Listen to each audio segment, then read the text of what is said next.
Many people dream of achieving financial freedom and retiring early. Well, you can do it too, but it will start with setting a personal financial goal. This video is actually the second way you can actually start crafting this personal financial goal.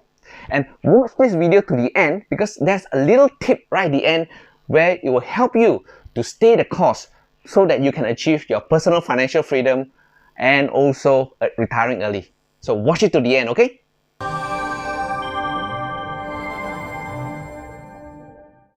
Hi, my name is Calvin and welcome to my channel. If you want to be financially free and retire early and also want to learn about investment strategies, start right now by clicking on the subscribe button here and clicking on the bell so that whenever I come up with a new video, you'll be notified. Okay, let's talk about that second way you can come about setting this personal financial goal. This second method of crafting your personal financial goal is what I would call a lifestyle control strategy. Let me give you an example, then you'll know what I mean, right? Now, when you first started out, when you first start on your first job, you may be comfortable with maybe a $20 shirt. And that's what you've been doing, okay? Then, as time goes by, you get promoted, your salary increase, then you say, no lah, this $20 shirt is not good enough for me. Now I want a $50 shirt, okay? Then, as you go up, your salary goes up and you get promoted again, you say, no, I now want a $100 shirt. In fact, that's what most people do, okay? That as their salary increases, they adopt a higher lifestyle, a better lifestyle, right? Their lifestyle increase as their salary increases. And that's quite normal for everyone. So today I want you to think different from everybody because you don't want to end up like them where they have to slog for many years up to 60 years old, up to 65 years old, right? You don't want to do that. What you want to do is you want to have the option to stop working when you're 40 years old, when you are 50 years old. You have that option to do that, yeah? So this method of doing these financial goals, setting this financial goal is going to be helpful for you, okay? Now, like I said, the first thing is to control your lifestyle. The first thing to do is to set a budget. Yeah, I know, budget is a horrible word. But never mind, okay? For this purpose, you need to set a budget, okay? Now, the first thing to do is to find out all your expenses, okay? Now, the more important one, let's list them one by one so that you don't miss anything, okay? Now, the first one is talking about fixed expenses. Now, what are fixed expenses? There'll be things like rent, right? And if you own a house, then maybe it's your housing loan, your car loan, your student's loan, maybe even your credit card bill, okay? Those are what you call fixed expense, okay?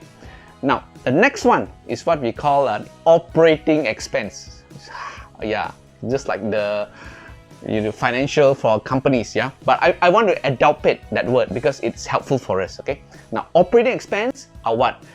Things like food to help us live, right? Food, clothes, utility bills, things like water, electricity, even our handphone bill, things like that.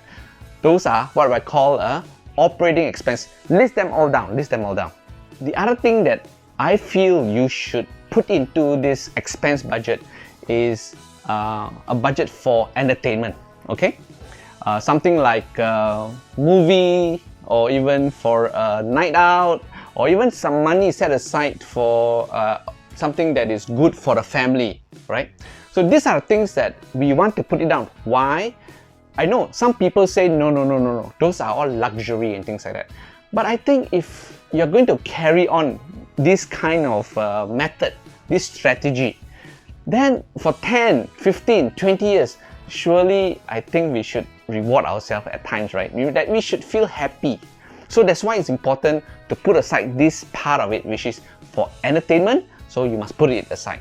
So now if you add it all up, your fixed expenses, your operating expenses and entertainment, you will have what I will call the maintaining your lifestyle, your current lifestyle. but the budget for it. So you know how much you need for it. So now that you found this number, well, your lifestyle control number, okay? You know how much you need for expenses, right? So what I want to do is to maintain this same lifestyle, this expense throughout your working life. And this is what it is, okay? So what I mean is like this. Maybe let's say, right, today your salary is $2,000 a month.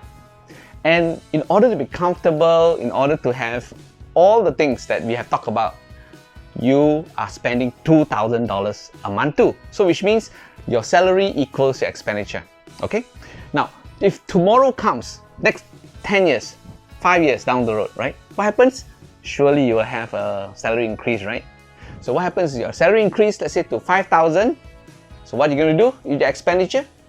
Well, it should maintain cut at $2,000, today's money, right? Of course, from now to 5 years time, there'll be some amount of inflation. Yes, you can put in that kind of money, right? Some kind of inflation money so that you can keep your present lifestyle. Okay, so then in 10 years time, so maybe now your salary now have increased to $10,000. And because of inflation, your expense, right? Your lifestyle control strategy expense is now $3,000.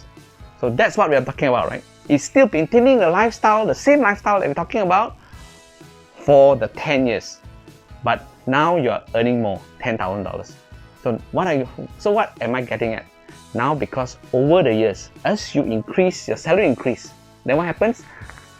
As your expenses remain the same, you will have a lot of money left over. So every month, what happens is your number will get higher and higher. You take this money, set aside for saving and investment. So what are you going to do with all this money that we have set aside for savings and investment? Well, I think it's important for you to take advantage of the situation, which is to maximize what is allowed by your tax authorities, like investing into your 401k in the US, or the Superannuation Fund in Australia, or the Central Provident Fund in Singapore, or even the Employee Provident Fund in Malaysia. So all these places, maximize it out first before we talk about other things. Once it's maximum already, then what you do is, then you must start looking at how you can invest, where you want to invest, okay? So after you have done that, what you do is, you know, if we have additional money, okay, now the strategy is like this, okay, is that to set the money aside. Because what happens is, it's very tempting, you know, once I have this salary, and then if I hold on to the salary for some time, then what happens is I tend to spend it. So there is strategy, we call it pay yourself first, okay? Which means once the salary comes in, instruct the bank to transfer the money out, leaving your lifestyle control expense, that number, that's it. Is it 3,000 or is it that 2,000, whatever. Leave that one behind. The rest, transfer it out to another account. Okay, again, I said with that money, what you do is you start investing in investment vehicles, such as things like maybe your mutual funds, or even your individual stocks in the stock exchange. Don't go and time the market, because the chances, again, if you time the market, you will keep holding on to money, and then your hands will get itchy, and then you will start spending it again. So no. So what we call dollar averaging, what you do is, the money is available, immediately go out to the stock market or the mutual fund, buy it, whatever price it is at that moment in time.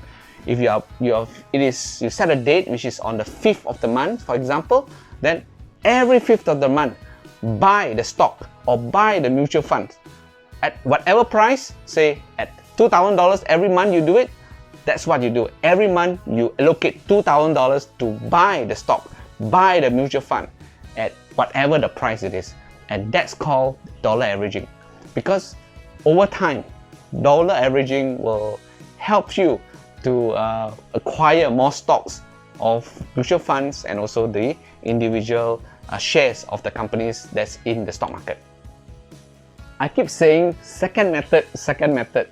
Why? Because I actually have done another video about the first method of crafting your personal finance goal.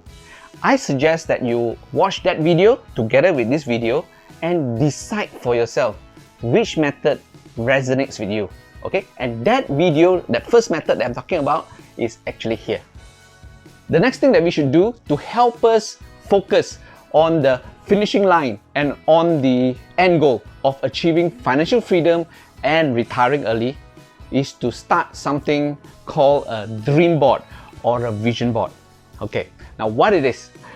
Well, it could be a physical board, or it could even be something that is just on one piece of paper that is that you can stick onto a board, or even a screensaver, something that's on your computer screen, and it is all filled with pictures. Okay, now let me just rewind a bit so that you understand what I'm trying to say, right? Most of the time when we want to write a financial goal or any goals at all, we will write something like, okay, I want to be retired by a certain age, I want to have this kind of lifestyle, things like that. Okay, and it's all in writing. But I think we as human, pictures speak louder than words. So this dream board is actually that. Is actually filled with pictures. Okay, now what is this? What are these pictures are you talking about? You may say, yeah. Well, basically it's like this. I want you to write, when you do this dream board, imagine that you already is retired. You are retired, whether you're at 40 years old, you are 50 years old, you're retired. And when you retire, what is it that you have? What is it that you are experiencing? For example, maybe you want, when the time you retire, you want to have this type of house, or drive this types of car, or have this kind of holiday, this kind of experiences and things like that. So maybe let me just rewind a bit to talk about the house, for example. So how do you get these pictures? Well, there's a few things you can do. You can actually go to magazines and things like that, where the magazines are on beautiful houses. You can flip through, and there are certain houses that you like. So what you do is you cut it out, right? Cut it out, and then you stick it on this board. And if you are a bit more computer savvy, then what you do is you go to the internet, you go to Google, and you Google beautiful homes. And what happens is there'll be a lot of pictures, a lot of images of beautiful homes. All you need to do is copy those pictures and put it aside.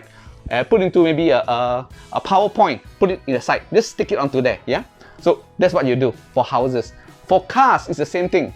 Go and look at what is the car that you want to drive when you retire. Again, take a picture, cut it out. If you want your dream board to be physical, or you want a soft copy, then again, go to Google and copy that picture and put it again onto a PowerPoint slide or something like that. Put it ready, okay?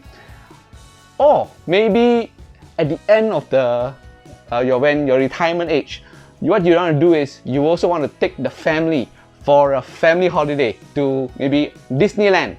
Then what you do?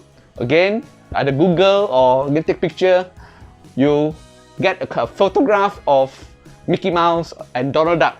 Again, cut it out and stick it on this dream board. Or maybe you love golfing, but because of the current situation, you don't have time or even money set aside to go golfing every day. So what you do? By the time you retire, you say you want to do maybe instead of 18 holes a day, you say I want to do for exercise purposes 9 holes every day at a golf course. Again, what you do? You again take a picture, you can cut a photograph of a golfer or even of a golf club. Again, stick it onto that dream board. And this is what you do. You put it all up, stick it all ready, and then put it in a place where it's prominent to keep reminding you why you are doing what you're doing, so that you'll be retiring at 40 years old or 50 years old. Okay, you can also put it onto your computer and put it as your screensaver to keep reminding you why you're doing this. Why? Because what happens is that along the way, you will get discouraged. You will see your friends, your family, all will be driving fancy cars, living in beautiful homes, and they'll be flying here and there, and you'll get a bit depressed. Well, this dream board will help to keep you on track. Because why? Because you will be retiring at 40 years old, at 50 years old, while they will continue to be working up to 60 years old or 65 years old. And that's why it's so important to have this dream board ready for you to keep reminding you where you're going. We have talked a bit about investment vehicles just now, but if you are really interested in investing in real estate for rental income or even for capital gains, I have a series of videos available and they are here. So watch it now and I'll see you there.